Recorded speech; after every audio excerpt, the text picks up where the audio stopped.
দুঃশাসন দূর করা আর স্বৈরাচারের সৃষ্ট ক্ষত পূরণ করাই অন্তর্বর্তী সরকারের জন্য সবচেয়ে বড় চ্যালেঞ্জ বলে মনে করেন প্রধান উপদেষ্টা ডক্টর মোহাম্মদ ইউনূস। সরকারের 1 মাস পূর্তিতে গণমাধ্যমে পাঠানো বার্তায় তিনি শিক্ষার্থীদের ক্লাসে ফেরারও আহ্বান জানান। তিনি জানান, জুলাই ও আগস্টের গণহত্যার বিচারের জন্য আন্তর্জাতিক মানের ট্রাইব্যুনাল তৈরিতে কাজ চলছে। পাশাপাশি পাচার হওয়া অর্থ ফেরাতেও কাজ করছে সরকার। আন্দোলনে নিহতদের প্রতি শ্রদ্ধা জানিয়ে প্রধান উপদেষ্টা জানান, আহতদের সুচিকিৎসার ব্যবস্থা করা হয়েছে। ধর্মীয় উপাসনালয় পাহারা, ট্রাফিক ব্যবস্থা নিয়ন্ত্রণ সহ শিক্ষার্থীদের বিভিন্ন কাজের প্রশংসা করে শিক্ষার্থীদের ক্লাসে ফিরে যাওয়ার আহ্বান জানান ডক্টর ইউনূস।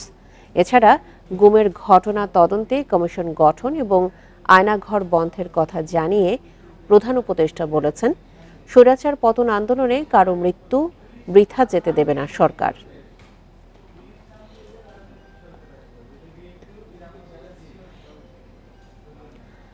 ঢাকা বিশ্ববিদ্যালয়ের নির্মাণাধীন ভবন থেকে মাথায় ইট পড়ে গুরুতর আহত বুয়েট শিক্ষার্থী আইসিইউতে লড়ছে মৃত্যুর সঙ্গে। বৃহস্পতিবার রাতের প্রতিবাদে রাস্তায় বিক্ষোভ করেন সহপাঠীরা। এ সময় ঢাবি ও বুয়েটের কয়েকজন শিক্ষক তাদের দাবি মেনে পরিস্থিতি স্বাভাবিক করেন। এদিকে সকালে 2 বিশ্ববিদ্যালয়ের শীর্ষ পর্যায়ে এ নিয়ে বৈঠকের কথা রয়েছে। বৃহস্পতিবার রাত 10টা থেকে 12টা পর্যন্ত পলাশী মোড়ে অবস্থান নিয়ে বিক্ষোভ করেন কয়েকশো বুয়েট শিক্ষার্থী। মাথায় ইট পড়ে এক সহপাঠী গুরুতর আহত হওয়ার প্রতিবাদে এই ক্ষোভ তাদের। প্রত্যক্ষদর্শীরা জানায়, বিকেল 4:30টার দিকে নীলক্ষেত থেকে রিকশায় বুয়েটে ফিরছিলেন কেমিক্যাল ইঞ্জিনিয়ারিংয়ের 3য় বর্ষের শিক্ষার্থী তাওসিফ মাহি। এ সময় ঢাকা বিশ্ববিদ্যালয়ের কর্মচারীদের জন্য নির্মাণাধীন 18 তলা ভবন থেকে ইট পড়ে সেই শিক্ষার্থীর মাথায়। আশঙ্কাজনক অবস্থায় তাকে নিয়ে ভর্তি করা হয় ঢাকা মেডিকেলের আইসিইউতে। বিল্ডিং এর যে পার্টটা সবচেয়ে ক্লোজেস্ট রাস্তার, ওইখান দিয়ে আসার সময় ইটটা ফার্স্ট ওর মাথায় পড়ে। এখন ইনস্ট্যান্ট রিয়াকশনেও বুঝে নাই, 1-2 সেকেন্ড যাওয়ার পর আরেকটু ধরেন 20 হাত সামনে আসার পর ও রিক্সা থেকে গড়ায় পড়ে যায়। যতটুকু জানতে পেরেছি, তিনি তার শরীরের ডান সাইডের অংশগুলো প্যারালাইজ হওয়ার যথেষ্ট ভালো একটি সম্ভাবনা রয়েছে। শিক্ষার্থীদের শান্ত করতে দ্রুত ঘটনাস্থলে যান বুয়েট ও ঢাকা বিশ্ববিদ্যালয়ের কয়েকজন শিক্ষক। আহত শিক্ষার্থীর চিকিৎসা ব্যয় ও আর্থিক সহযোগিতার সব দাবি মেনে নেন ঢাবির সহকারী প্রক্টর। উন্নত চিকিৎসা এবং সার্বিক চিকিৎসার দায়ভার আমরা ঢাকা ইউনিভার্সিটি কর্তৃপক্ষ ইনশাল্লাহ নিচ্ছি। যেই বিল্ডিংটি এখানে তৈরি হয়েছে এটার ইনসিকিউরিটি অবশ্যই আছে এবং যে অবস্থা হয়েছে যে এটাকে এখনই তালাবদ্ধ করা বা এটাকে আমরা বন্ধ করে রাখবো। পরে ঢাকা মেডিকেলে আহত তাওসিফকে দেখতে যান শিক্ষক শিক্ষার্থীরা। তাওসিফ মাহিরের অবস্থা আশঙ্কাজনক বলে জানিয়েছেন চিকিৎসকেরা। হেড ইনজুরির ক্ষেত্রে আপনার অলওয়েজ একটা আশঙ্কার বিষয় থাকে এবং ডক্টর বলছে যে 48 আওয়ার্স থেকে 72 আওয়ার্সের মধ্যে তারা দেখবেন আর কি, তারপরে আসলে ওই পুরো বিষয়টা তারা বলতে পারবেন আর কি। ভবন নির্মাণে যথাযথ পদক্ষেপ না নেওয়ায় আগেও কয়েকবার এই ভবন থেকে ইট ও রড পড়ে কয়েকজন আহত হয়েছে বলে জানায় শিক্ষার্থীরা। দ্রুত ঠিকাদারকে আইনের আওতায় নেয়ার দাবি তাদের। নূরে জান্নাত, ইন্ডিপেন্ডেন্ট নিউজ, ঢাকা। মালয়েশিয়া যেতে না পারা 17,000 কর্মী 3 মাসেও টাকা ফেরত পায়নি। এদের মধ্যে 3,000 কর্মী প্রমাণসহ মন্ত্রণালয়ে আবেদন করেছেন। 6 লাখ টাকা খরচ হলেও কেউ কেউ ফেরত পেয়েছে মাত্র 79,000 টাকা। বিশেষজ্ঞরা বলছেন, বেশিরভাগ লেনদেনের কাগজ না থাকায় পুরো টাকা উদ্ধার করা কঠিন। মালয়েশিয়া যেতে না পারা কর্মীদের 18 জুলাইয়ের মধ্যে টাকা ফেরত দেওয়ার কথা ছিল, কিন্তু বেশিরভাগই এখনো পায়নি। প্রবাসী কল্যাণ মন্ত্রণালয় থেকে জানানো হয়েছে, আবেদন করা 3,000 কর্মীদের অধিকাংশই টাকা পেয়েছে। তবে ভুক্তভোগীরা জানিয়েছেন, সব মিলিয়ে খরচ হয়েছে 6 লাখ টাকা, অথচ ফেরত পেয়েছে 79,000 টাকা। আমার গ্রুপ হলো 12 জন, মানে অনেকগুলো হাত ঘোরার কারণে আপনার দেখা গেছে যে লাস্টে দিকে আইসা যে 5 নাম্বার হাতে যায় টাকা 20 লাখ মতো আটকে গেছে। টাকা পয়সা 1 টাকাও পাইনি এখনো, শুধু ডেট দেয়। এলাকা দালাল বলতে মানে আমার বন্ধু হিসাবে টাকা দিলাম তো। সম্প্রতি জনশক্তি রপ্তানিকারকদের সঙ্গে বৈঠক করেছেন প্রবাসী কল্যাণ উপদেষ্টা আসিফ নজরুল। 13 সেপ্টেম্বরের মধ্যে কর্মীদের কাছে টাকা পৌঁছে দেওয়ার নির্দেশনা দেওয়া হয়েছে। মন্ত্রণালয় মিটিং করতেছেন, এই বিষয়গুলোতে 3 তারিখ পর্যন্ত সময় দিয়েছেন এবং আশা করি 3 তারিখের ভিতরে সবাই ম্যাচ রিপোর্টটা সাবমিট করবে তাদের, তখন জানা যাবে আর কি। এই কর্মীদের টাকা ফেরত দিতে বিকল্প ব্যবস্থা করার পরামর্শ দিয়েছেন অভিবাসন বিশেষজ্ঞরা। কত টাকা দুর্নীতি হয়েছে এবং কারা স্পেসিফিক্যালি যুক্ত এইটাকে কিন্তু আপনার তদন্ত কমিটি গঠন করে এটা কিন্তু একটা আইডেন্টিফাই করা উচিত। সাব এজেন্টদেরকে, যেটা হচ্ছে গ্রামের ভিতরে একটা ইনফর্মাল আদালত বসে একটা কনভিন্সের মাধ্যমে সাব এজেন্টকে বুঝিয়ে ভালো মতো সেখানে টাকাটা আদায় করে নেওয়া। যারা যাওয়ার আগ্রহে ওখানে গেছে এবং কাগজপত্র সমস্ত ফাইনাল স্টেজে রয়েছে, নিশ্চয়ই ওই দেশের সাথে একটা বড় ধরনের একটা নেগোসিয়েশনের জায়গা তৈরি করা আবারও, যাতে করে তাদের যাওয়াটা নিশ্চিত হয়। টাকা ফেরত নেওয়ার প্রক্রিয়ার মধ্যে ঢোকে তাহলে এনশিওর করা যে সে যেন লুজার না হয়। বাংলাদেশের দ্বিতীয় বৃহত্তম শ্রমবাজার মালয়েশিয়া। দেশটিতে প্রায় 15 লাখ বাংলাদেশি কর্মী আছেন। নানা অভিযোগে বর্তমানে এই শ্রমবাজার বন্ধ রয়েছে। সুলতানা জাহান মিতু, ইন্ডিপেন্ডেন্ট নিউজ, ঢাকা। জামালপুরে সাংবাদিক নাদিম হত্যা মামলায় 14 মাস পর সাবেক ইউপি চেয়ারম্যান মাহমুদুল আলম বাবু সহ 9 জনের বিরুদ্ধে অভিযোগপত্র দিয়েছে সিআইডি। আসামির তালিকা বাদ পড়েছে বাবুর ছেলে রিফাত সহ 27 জনের নাম। এতে অসন্তোষ জানিয়ে আদালতে নারাজি দেওয়ার কথা জানিয়েছে নিহতের পরিবার। গত বছর 14 জুন রাতে বাড়ি ফেরার পথে হামলার শিকার হন জামালপুরের সাংবাদিক গোলাম রাব্বানী নাদিম। পরদিন চিকিৎসাধীন অবস্থায় মারা যান তিনি। এ ঘটনায় 17 জুন সাবেক ইউপি চেয়ারম্যান মাহমুদুল আলম বাবু সহ 22 জনের নাম ও অজ্ঞাত আরও কয়েকজনকে আসামি করে মামলা করেন নিহতের স্ত্রী মুনরা বেগম। সেই মামলায় প্রথমে বকশীগঞ্জ থানা পুলিশ, পরে জেলা গোয়েন্দা শাখা এবং সবশেষ তদন্তের দায়িত্ব পায় সিআইডি। এই ঘটনায় গত 27 আগস্ট বকশীগঞ্জ আমলি আদালতে অভিযোগপত্র দেয় সিআইডি। এতে প্রধান আসামি মাহমুদুল আলম বাবু সহ 9 জনের নাম এসেছে। বাদ পড়েছে দ্বিতীয় আসামি বাবুর ছেলে রিফাত সহ এজাহারের আরও 13 জনের নাম। বরখাস্তকৃত চেয়ারম্যান মাহমুদুর রহমান বাবুকে সহ 9 জনকে চার্জশিটে আসামি শ্রেণীভুক্ত করে চার্জশিট দাখিল করা হয়েছে। তবে অভিযোগপত্র নিয়ে অসন্তোষ জানিয়ে আদালতে নারাজি আবেদনের কথা জানিয়েছে নাদিমের পরিবার। সিসিটিভির উপর ভিত্তি করে আমাদের মামলার চার্জশিট দেওয়া হয়েছে। আমাদের যদি সিসি ফুটেজও না থাকতো আমাদের মনে হয়তো মামলার কোনো একটা আসামিরও চার্জশিটভুক্ত করা হয়তো না। অনেকের নাম বাদ দিয়েছেন, 22 জনের নামে মামলা করেছিলাম, মাত্র 9 জনের নামে চার্জশিট রেখে একটু হালকা চার্জশিট দিয়ে তারা মামলা চার্জশিট দিয়ে দিয়েছে। আর আমি এই চার্জশিট মানি না। নাদিম হত্যায় এখন পর্যন্ত 17 জনকে গ্রেপ্তার করা হয়েছে। আদালতে আত্মসমর্পণ করেন 14 আসামি। তাদের সবাই এখন জামিনে মুক্ত আছে। Independent news. বন্যায় সব হারিয়ে নিঃস্ব কুমিল্লার বুড়িচং উপজেলার বুড়বুড়িয়া গ্রামের বাসিন্দারা। 15 দিন আগেও যারা ছিলেন সচ্ছল, এখন ঘরবাড়ি, ক্ষেতের ফসল, পুকুরের মাছ হারিয়ে তারা সহায় সম্বলহীন। বাঁচার জন্য হাত পাততে হচ্ছে অন্যের কাছে। কুমিল্লার বুড়িচং উপজেলার বুড়বুড়িয়া গ্রামের মুদি দোকানের কর্মচারী আব্দুস সালাম। গত 23 আগস্ট নিজের জমির ধান কাটার কথা ছিল তার, কিন্তু তার একদিন আগে গোমতী নদীর বাঁধ ভেঙে তলিয়ে যায় ঘরবাড়ি, ভেসে যায় পুকুরের মাছ, ক্ষেতের ফসল। আশ্রয় কেন্দ্রে 12 দিন কাটিয়ে বাড়ি ফিরে দেখেন 2 ভাইয়ের মাথা গোজার আশ্রয়টুকু ধ্বংস করে দিয়ে গেছে বন্যার পানি। এখন অন্যের সহযোগিতা পাওয়ার আশায় কাটছে তাদের দিন। যেদিন রাত্রে হয়েছে ওদিন যদি না হইতো না, ভাঙা না পড়তো, পরের দিন ধান কাটতাম। এখন সব শেষ ভাই, এখন আকাশের নিচে আছি, এছাড়া থাকার মতো কোনো জায়গা নেই। সবকিছু নিয়ে গেছে, কোনো কিছু নাই ঘরের, ভেঙে চঙ্গে থাকার মতো জায়গাও নাই। কষ্ট বৃষ্টির সংসার চলছে, তখন তো একবারে শেষ। এমন বন্যা গত 50 বছরেও দেখেনি গোমতী পাড়ের বাসিন্দারা। বানের পানি যেদিক দিয়ে গেছে সেখানেই ভাসিয়ে নিয়েছে সবকিছু। আমরা এরকম কোনো কিছু দেখি না। সবাই বলছে 25-30 ফুট উপরে পানি আসতে আছে, গঞ্জনে পানির, কোথায় যাব কি করব, বড় ভয় পেয়েছি আমরা। এই পানিটা আমাদের তো মাঠটা কোটাটা আছে না, পানিটা যখন আইসে এটা ডুবুরিয়ে ফিরেছি গা, তো হেগরটা ফিরেছি, এই জন্য একটা আছে এইটাও ফিরেছি গা। উপজেলা প্রশাসনের হিসেবে বন্যায় শুধু বুড়িচং উপজেলাতেই 20,000 বাড়িঘর ক্ষতিগ্রস্ত হয়েছে। এর মধ্যে প্রায় 2,000 বাড়িঘর নষ্ট হয়েছে পুরোপুরি। Independent news. বগুড়ার শেরপুরে স্থায়ী জলাবদ্ধতার কারণে 3,000 বিঘা জমি অনাবাদি হয়ে পড়েছে। পানিবন্দী হয়ে আছেন অন্তত 1,000 পরিবার। এ সমস্যা সমাধানে বারবার জনপ্রতিনিধি স্থানীয় প্রশাসনকে জানিয়েও কোনো লাভ হয়নি অভিযোগ ভুক্তভোগীদের। গত 4 বছর ধরে পানিবন্দী বগুড়ার শেরপুর উপজেলার রামচন্দ্রপুর, রাজবাড়ী ও মদনপুর সহ 9 গ্রামের 5000 মানুষ। ভুক্তভোগীদের অভিযোগ, কৃষি জমিতে পুকুর ও অবকাঠামো নির্মাণ এবং 2টি কালভার্টে পানি নিষ্কাশন ব্যবস্থা বন্ধ থাকায় দুর্ভোগ প্রকট হয়েছে। এতে সারা বছর পানিতে তলিয়ে থাকায় অন্তত 3500 বিঘা জমিতে চাষাবাদ সম্ভব হচ্ছে না।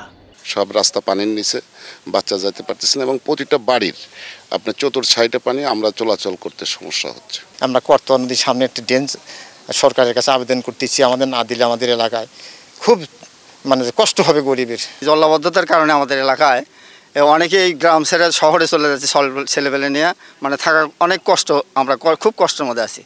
জলাবদ্ধতার সমস্যার সমাধানে একটি প্রকল্প নেয়ার কথা জানিয়েছেন স্থানীয় প্রশাসন। পানি নিষ্কাশনের যে সুবিধাটা তারা চাচ্ছে আমরা প্রাক্কলন করছি এবং আমরা স্থানীয় ইউনিয়ন পরিষদ চেয়ারম্যানকে আমরা বলেছি যে আপনি তাদের আবেদনের সাথে আমাদেরকে একটা পার্মানেন্ট খুব দ্রুত একটা প্রকল্পের প্রস্তাব আমাদের কাছে প্রেরণ করার জন্য, এবং আমাদের প্রকৌশলীরা ইতিমধ্যে তার এস্টিমেশনের কাজও কিন্তু করছে। আশ্বাস নয়, সংকট দূরীকরণে দ্রুত ব্যবস্থা নেয়ার দাবি জানিয়েছে ভুক্তভোগীরা। Hasibur Rahman, independent news, Sherpur, Bogura. টাঙ্গাইলে হঠাৎ দেখা দিয়েছে ডেঙ্গুর প্রাদুর্ভাব। একদিনে আক্রান্ত হয়েছেন 11 জন, হাসপাতালে চিকিৎসা নিচ্ছেন 30 জন। এর মধ্যে মারা গেছেন 3 জন। চিকিৎসকেরা বলছেন, সচেতনতা বাড়ালে ডেঙ্গু সংক্রমণ নিয়ন্ত্রণে রাখা সম্ভব।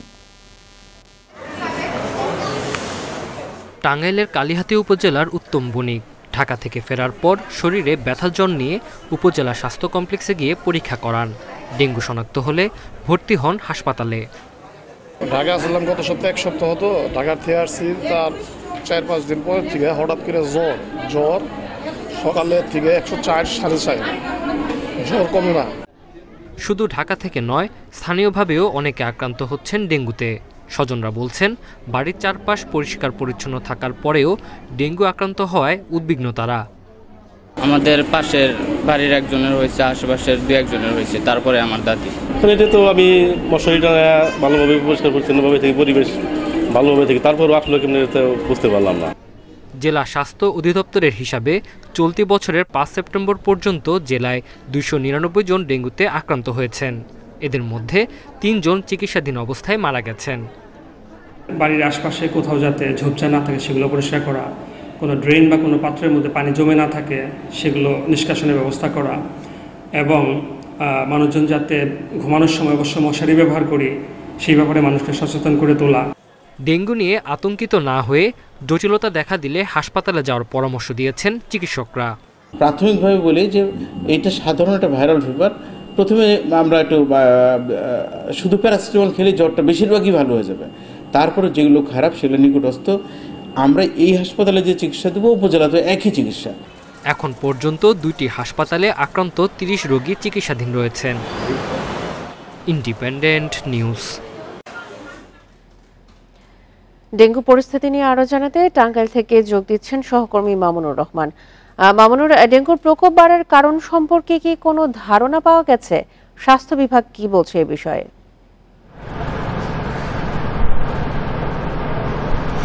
সঠিক কোনো কারণ পাওয়া যাচ্ছে না। আপনি জানেন যে এই সময়টাতে প্রতি বছরই ডেঙ্গু রোগের প্রকোপ বাড়ে, তার ধারাবাহিকতায় এবারও বাড়ছে, এমনটি তার চিকিৎসকরা বলছে।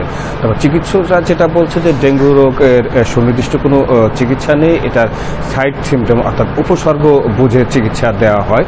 তো সেক্ষেত্রে প্রতিরোধের দিকে তারা জোর দিচ্ছেন। আমি যদি একটু দেখানোর চেষ্টা করি, এখন আমি আছি টাঙ্গাইল শেখ হাসিনা মেডিকেল কলেজ হাসপাতালে। এই হাসপাতালে কিন্তু এখন 10 জনের মতো রোগী ভর্তি রয়েছে। ডেঙ্গুর যে 2টি ওয়ার্ড রয়েছে, পুরুষ ওয়ার্ড এবং নারী ওয়ার্ড, এই 2 ওয়ার্ডে 10 জন রোগী ভর্তি রয়েছে। এমন তথ্য কিন্তু আমি কিছুক্ষণ আগে হাসপাতালে এসে যারা দায়িত্বরত রয়েছে সেখান থেকে সেই তথ্যটি পেয়েছি। আর জেলা স্বাস্থ্য বিভাগ থেকে যে তথ্যটি দেওয়া হচ্ছে যে এখন কিন্তু 300 উপরেই হয়ে গিয়েছে, গত রাতেও ভর্তি হয়েছে, যে কারণে আক্রান্তের সংখ্যা কিন্তু এখন 300+। তবে অন্যান্যবার আমরা যেটা দেখি যে আক্রান্তর তুলনায় যে মৃত্যুর যে হারটা থাকে এবার অন্যান্য বারের চাইতে বেশি, কারণ এখন পর্যন্ত 300 রোগী আক্রান্ত হওয়ার বিপরীতে কিন্তু 3 জন মারা গিয়েছে। তো এই বিষয়ে চিকিৎসকরা যেটা বলছে যে বাড়ির চারপাশ পরিষ্কার পরিচ্ছন্ন রাখা, সবসময় মশারি টানিয়ে থাকা, প্রয়োজন না হলে বাচ্চাদেরকে একটু নিরাপদে রাখা। এর বাইরে যে কথাগুলি তারা বলছে যে যেসব জায়গায় পানি জলাবদ্ধতা তৈরি হয় বা এসির পানি, ফ্রিজের পানি বা বৃষ্টির পানি যদি কোথাও দীর্ঘদিন থাকে, সেক্ষেত্রে সেসব জায়গায় এডিস মশা অর্থাৎ ডেঙ্গুবাহিত মশা সেখানে ডিম দেয় বা লার্ভা হয়, সেখান থেকে মশা বৃদ্ধি হয়। তো তারা যেটা বলছে যে এই বিষয়ে যদি একটু সচেতন হওয়া যায় তাহলে কিছুটা প্রকোপ কমবে। কিন্তু আমরা স্থানীয় লোকজনের সাথে কথা বলে যেটা জানতে পেরেছি, বিশেষ করে টাঙ্গাইল পৌর এলাকার বাসিন্দাদের সাথে কথা বলে যেটা জানতে পেরেছি যে দীর্ঘদিন ধরেই কিন্তু মশক নিধনে কোনো কার্যকর পদক্ষেপ তারা কর্তৃপক্ষকে দেখছে না। এই বিষয়ে তাদের অনেক অভিযোগ রয়েছে। স্থানীয় যেটা বলছে যে তারা তাদের মতো করে বাড়ির চারপাশ পরিষ্কার পরিচ্ছন্ন রাখার চেষ্টা করছে যাতে পানি দীর্ঘদিন জমে না থাকে। তবে তারা যেটা বলছে যে দায়িত্বশীল যারা রয়েছে অর্থাৎ পৌরসভায় পৌর কর্তৃপক্ষ, ইউনিয়ন গুলাতে ইউনিয়ন পরিষদ থেকে, আপনি জানেন যে এবার যে ডেঙ্গু রোগটা এটা কিন্তু শুধু শহর কেন্দ্রিক নয়, অর্থাৎ রাজধানী ফেরত আসা যারা ডেঙ্গুতে আক্রান্ত হয়েছে বা জেলা শহরে যারা বসবাস করে তাদের ডেঙ্গু হয়েছে, বিষয়টি তেমন না। আমরা প্রত্যন্ত অঞ্চলেও এই ডেঙ্গু রোগে আক্রান্ত হতে দেখেছি। বিশেষ করে যমুনা সেতুর পাশে একটি খোলামেলা জায়গা যেখানে বদ্ধ জলাভূমি নেই, সেখানকারও কিন্তু বেশ কয়েকজন রোগী হাসপাতালে ভর্তি রয়েছে। আমরা তাদের সাথে সকালবেলাতেও কথা বলেছি। তো স্থানীয় জনগণ চাচ্ছে যে মশক নিধনে কর্তৃপক্ষ একটি দায়িত্বশীল আচরণ করবে, এমনটি তারা প্রত্যাশা করছে। টাঙ্গাইল থেকে ডেঙ্গু পরিস্থিতি নিয়ে সবশেষ তথ্য জানাচ্ছিলেন সহকর্মী মামুনুর রহমান। পাচারের অর্থ ফেরত আনতে টাস্ক ফোর্স গঠন করা হচ্ছে। ব্যাংক খাত সংস্কার ও তারল্য সংকট কাটাতে দৃশ্যমান অগ্রগতি হয়েছে। বৃহস্পতিবার সচিবালয়ে এ কথা জানান অর্থ উপদেষ্টা ডক্টর সালেউদ্দিন আহমেদ। তিনি আরও বলেন, দ্রব্যের উচ্চ মূল্য থেকে স্বস্তি দিতে কাজ করছে সরকার। দেশ থেকে বছরে গড়ে ৮০,০০০ কোটি টাকা পাচার হয়েছে, যার প্রভাবে সামগ্রিক অর্থনীতি মারাত্মক ক্ষতির মধ্যে পড়েছে। এ তথ্য মার্কিন গবেষণা প্রতিষ্ঠান গ্লোবাল ফাইন্যান্সিয়াল ইন্টিগ্রিটির GFI এর। পাচার হওয়া এই অর্থ ফেরাতে অন্তর্বর্তী সরকার টাস্ক ফোর্স গঠন করছে। এছাড়াও ব্যাংকসহ আর্থিক খাত সংস্কারে অনেক উদ্যোগী দৃশ্যমান, বলছেন অর্থ উপদেষ্টা। আপনাদের খেলাপি ঋণের ব্যাপারে অ্যাকশন নেওয়া হচ্ছে। যেসব ব্যাংকের প্রবলেম ছিল ওসব ব্যাংকের আপনারা দেখছেন রিঅর্গানাইজ করা হচ্ছে। লিকুইডিটি প্রবলেম ছিল সেগুলো নিয়ে সলভ করছে গভর্নর। তবে আমরা অলরেডি বলে দিচ্ছি একটা টাস্ক ফোর্স হবে অর্থ আনার জন্য। তারপরে আপনার সংস্কারের ব্যাপারে আমরা কথাবার্তা বলছি। আলু আমদানির শুল্ক 25 ভাগ থেকে কমিয়ে 7 ভাগ করা হয়েছে, আর পেঁয়াজ আমদানিতে 5 ভাগ শুল্ক তুলে নেওয়া হয়েছে। বাজারে ভোক্তার ওপর পোলট্রি ফিডের দাম নিয়ন্ত্রণের ব্যবস্থা নেওয়া হচ্ছে, জানান অর্থ উপদেষ্টা। আলু আর পেঁয়াজের ইসে কমিয়ে দিয়েছি, তারপর ট্যারিফ কমিয়ে দিয়েছি। আর ওইগুলি যদি এনশিওর করে, বিশেষ করে মাছ, মাংস, ডিম, ওগুলো ওদিন কথা বলেছি। আমরা বাজার মনিটর করার কথা বলেছি। কোনো ক্রমেই জানি ওরা ইনপুট বেড়ে যায়, ফিডের দাম বেড়ে যায়, ওটার ইফেক্টটা যেন কোনো ক্রমে নেতিবাচক বিষয়টা ভোক্তার উপর না পড়ে। তিনি বলেন, নানা সমীকরণের কারণে বাজারে পণ্যের দাম বেড়েছে, এগুলো দ্রুতই কমানো যাবে না, সময় লাগবে। Hasib Mahmud Shah, independent news, Dhaka. ইসলামী ব্যাংকের 2.25 লাখ কোটি টাকা ঋণের অর্ধেকই নামে বেনামে নিয়ে গেছে এস আলম গ্রুপ। বৃহস্পতিবার বাংলাদেশ ব্যাংক গভর্নরের সঙ্গে দেখা করে ব্যাংকের নতুন চেয়ারম্যান ওবায়দুল্লাহ আল মাসুদ বলেন, এস আলমের ঋণের বিপরীতে বন্ধক সম্পদ পুনর্মূল্যায়ন হচ্ছে। গ্রাহকদের আস্থা ফেরাতে নতুন উদ্যোগ নেওয়া হয়েছে বলেও জানান তিনি। 2017 সালে ইসলামী ব্যাংকের নিয়ন্ত্রণ নেয় চট্টগ্রাম ভিত্তিক ব্যবসায়ী গোষ্ঠী এস আলম গ্রুপ। নিয়ন্ত্রণ নেয়ার পরই নামে বেনামে ঋণ নেয় প্রতিষ্ঠানটি। এখন পর্যন্ত ব্যাংকটির ঋণের পরিমাণ 1,75,000 কোটি টাকা। ইসলামী ব্যাংক এস আলমের নিয়ন্ত্রণমুক্ত হওয়ার পর কেন্দ্রীয় ব্যাংকের গভর্নরের সঙ্গে দেখা করেন ব্যাংকটির নতুন চেয়ারম্যান ওবায়দুল্লাহ আল মাসুদের নেতৃত্বে গঠিত পরিচালনা পর্ষদ। বৈঠক শেষে তিনি বলেন, ব্যাংকটির ঋণ হিসেবে যত অর্থ বিতরণ হয়েছে তার অর্ধেকেরও বেশি এখন একাই নিয়েছে এস আলম। আমরা অডিট নিয়োগ করছি, আমরা এক সপ্তাহের মধ্যে জেনে যাব। তবে এইটা মেজর বলা যায়। কত সেটা কত মানে এখন পর্যন্ত 100% এর মধ্যে বেশিরভাগ তিনি বলেন, গ্রাহকের আস্থা ফেরাতে নতুন রোডম্যাপ ঘোষণা করেছে ইসলামী ব্যাংক। রোডম্যাপটাকে 3 ভাগে ভাগ করেছে। আজকের থেকে 31 ডিসেম্বর পর্যন্ত হলো এই যে খুঁজে বের করা, তারপরে বিভিন্ন অ্যাকশন নেওয়া, এই 4 মাস। আর ঘুরে দাঁড়ানোর বছর হচ্ছে 25, 26, আর এগিয়ে যাওয়ার বছর হচ্ছে 27, 28, 29। ইসলামী ব্যাংকের চেয়ারম্যান বলেন, বর্তমানে কোনো গ্রাহকই ব্যাংকের উপর আস্থা পাচ্ছেন না। এজন্য ব্যাংকের প্রকৃত অবস্থা যাচাইয়ে 3টি নিরীক্ষা প্রতিষ্ঠান নিয়োগ দেওয়া হয়েছে। তৌহিদ রানা, ইন্ডিপেন্ডেন্ট নিউজ, ঢাকা। বিদ্যুৎ ও জ্বালানির দ্রুত সরবরাহ বৃদ্ধির জন্য সম্পাদিত চুক্তি পর্যালোচনা করতে 5 সদস্যের কমিটি গঠন করা হয়েছে। বৃহস্পতিবার বিদ্যুৎ, জ্বালানি ও খনিজ সম্পদ মন্ত্রণালয়ের এক প্রজ্ঞাপনে ওই কমিটি গঠনের কথা জানানো হয়। হাইকোর্ট বিভাগের অবসরপ্রাপ্ত বিচারপতি মইনুল ইসলাম চৌধুরীকে কমিটির আহ্বায়ক করা হয়েছে। এ কমিটি যে কোনো সূত্র থেকে তথ্য উপাত্ত সংগ্রহ ও প্রয়োজনীয় নথি নিরীক্ষা করতে পারবে। এছাড়া সংশ্লিষ্ট যে কোনো ব্যক্তি বা প্রতিষ্ঠানকে শুনানিতে আহ্বান করতে পারবে। আরও বলা হয়েছে, বিদ্যুৎ ও জ্বালানির দ্রুত সরবরাহ বৃদ্ধি আইনের আওতায় চুক্তিগুলোয় সরকারের স্বার্থ রক্ষা হয়েছে কিনা তা নিরীক্ষা করবে এই কমিটি। এই নিরীক্ষার ভিত্তিতে পরবর্তী কার্যক্রম বিষয়ে সুপারিশ জানাবে।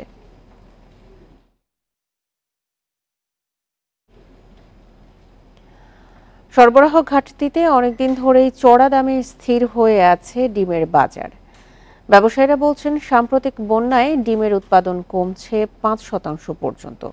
তাদের দাবি, এরই নেতিবাচক প্রভাব পড়েছে বাজারে।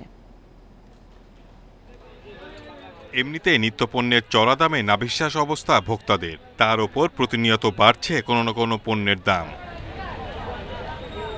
গরিবের পুষ্টি হিসেবে পরিচিত ডিম এখন আর সস্তায় মিলছে না। প্রতি ডজন ফার্মের মুরগির ডিম কিনতে হচ্ছে 150 থেকে 155 টাকায়। হাঁসের ডিমের ডজন 120 থেকে 130 টাকা। টিসিবির হিসাবে 2 সপ্তাহে ডিমের দাম বেড়েছে প্রায় 4 ভাগ। চাহিদা বাড়লেও সরবরাহ পর্যাপ্ত নেই বলে দাবি বিক্রেতাদের। আগে তো অনেক একটু দাম বাড়ছে, 100-100 টাকার উপরে বাড়ছে, আঙ্গর একটু চলাচল কষ্ট হয়ে দাম বাড়তে যেতে হবে। ফার্মে আমদানি ডিমের কম, তার জন্য দামটাই পরিস্থিতি রয়েছে। যদি মালের প্রোডাকশন বেশি থাকতো তাহলে আমরা ডিমের দামটা একটু কমার সম্ভাবনা ছিল। ডিমের পাইকারি ব্যবসায়ীরা বলছেন, বন্যা কবলিত এলাকায় নষ্ট হয়েছে অনেক খামার, এতে ডিমের উৎপাদন কমে গেছে। আবার পুঁজি সংকটে পড়েছেন অনেক খামারি। তাদের দাবি, এরই প্রভাব পড়েছে সামগ্রিক সরবরাহে। নোয়াখালী অনেক ফার্ম ছিল, যে এলাকা মোটামুটি তারা নিজেদের ফার্মের ডিম নিয়ে ওই এলাকাগুলো চলতো। বর্তমানে বন্যার কারণে সবগুলো ফার্ম মাইর খেয়ে গেছে। ওই লোকগুলো তো ডিম খাচ্ছে, তারা তো এদিকে ডিম টানতেছে। গ্র্যান্ড টোটালে কিন্তু ডিম উৎপাদন বাড়াইতে হবে, তাহলে মোটামুটি বাজার স্থিতিশীল থাকবে। পোল্ট্রি অ্যাসোসিয়েশন জানিয়েছে, দেশে দৈনিক ডিমের চাহিদা 5.5 কোটি পিস। বন্যায় গড়ে উৎপাদন কমেছে 35 লাখ। Shahid Ahmed, independent news, Dhaka. নানামুখী সমস্যায় সবজি ও ফল রপ্তানি বাধাগ্রস্ত হচ্ছে। গেল জুলাইয়ে রাজনৈতিক অস্থিরতায় রপ্তানি হয়নি অন্তত 1200 মেট্রিক টন পণ্য। নামমাত্র মূল্যে সেগুলো দেশীয় বাজারে বিক্রি করায় শত কোটি টাকার ক্ষতি হয়েছে বলে দাবি ব্যবসায়ীদের। রপ্তানি বাড়াতে বিমানে কৃষি পণ্যকে প্রাধান্য দেওয়ার পরামর্শ বিশ্লেষকদের। লাউ, বেগুন, পেঁপে, চিচিঙ্গা, কাঁকরোল সহ নানা ধরনের শাকসবজি ও ফলমূল বিভিন্ন দেশে রপ্তানি করে বাংলাদেশ। তবে নানা সমস্যায় এখন তা বাধাগ্রস্ত হচ্ছে। গেল 6 মাসে কয়েক দফায় বিমান ভাড়া বেড়ে যাওয়ায় রপ্তানি খরচও বেড়েছে। তার উপর রাজনৈতিক অস্থিরতায় 16 জুলাই থেকে প্রায় 7 দিন কার্গো বিমানে পণ্য পরিবহন অনেকটাই বন্ধ হয়ে যায়। এতে অন্তত 1200 মেট্রিক টন সবজি নামমাত্র মূল্যে দেশীয় বাজারে বিক্রি করতে বাধ্য হন ব্যবসায়ীরা। প্রায় 6-7 লাখ ডলার আমার এক মাসে আমার শুধু একটা সেক্টরে আমরা লস হয়েছে। ইভেন আমরা যে মাল পাঠাইতে পারি না, আমাদের বায়াররা আমাদেরকে উল্টা ক্লেম করতেছে। বাংলাদেশ বিমান বলতেছে, আমি আরএমজিকে প্রায়োরিটি দেবো, আমি সবজিকে দেবো না, সবজির ফ্লাইট আজকে ক্যান্সেল। কালকে একটা ফ্লাইট আছে, হঠাৎ করে বললো যে না, কালকে আমি মাল নেবো না সবজি। কার্গো বিমানগুলো যদি পণ্য পরিবহন করে, সেই ক্ষেত্রে আমাদের প্যাসেঞ্জার ফ্লাইটে যে ফ্লাইটগুলোতে আমাদের সবজি বিশেষ করে যায়, সেই সবজিগুলো আমাদের ইজিলি স্মুথলি যেতে পারবে। যুক্তরাজ্য, কানাডা, সংযুক্ত আরব আমিরাত সহ বিভিন্ন দেশে প্রতিদিন প্রায় 700 মেট্রিক টন বাংলাদেশি সবজি রপ্তানির সুযোগ থাকলেও বর্তমানে যাচ্ছে মাত্র 180 মেট্রিক টনের মতো। কৃষিপণ্য রপ্তানি প্রাধান্য দিয়ে আলাদা কার্গো বিমানের ব্যবস্থা করা না গেলে আয় বাড়ানো সম্ভব নয় বলে মনে করছেন বিশ্লেষকরা। বাধ্যবাধকতায় ফেলে যে তাদেরকে একটা সার্টেইন একটা অ্যামাউন্ট কৃষি প্রোডাক্ট নিতেই হবে, তাহলেই এই সেক্টর এমনিতেই উঠে আসবে। কারণ এই সেক্টর থেকে আপনার যে কোনো সময় 10 থেকে 20 বিলিয়ন অর্জন করা কোনো সমস্যা নাই, এই বাংলাদেশ থেকেই পারে। কারণ ডিমান্ড আছে, চাহিদা আছে ইম্পোর্ট কান্ট্রির, কিন্তু আমরা সেই অনুসারে আমরা এক্সপোর্ট করতে পারতেছি। কৃষিপণ্য রপ্তানিতে প্রণোদনা 10% থেকে বাড়িয়ে দ্বিগুণ করার দাবি ব্যবসায়ীদের। তৌহিদ রানা, ইন্ডিপেন্ডেন্ট নিউজ, ঢাকা। আর এই ছিল এখনকার মতো ইন্ডিপেন্ডেন্ট সংবাদে। ইন্ডিপেন্ডেন্ট টেলিভিশনের সব খবর আরও বিস্তারিত জানতে চোখ রাখুন ফেসবুক, ইউটিউব এবং এক্সে। ধন্যবাদ সবাইকে। আমন্ত্রণ পরের আয়োজনে।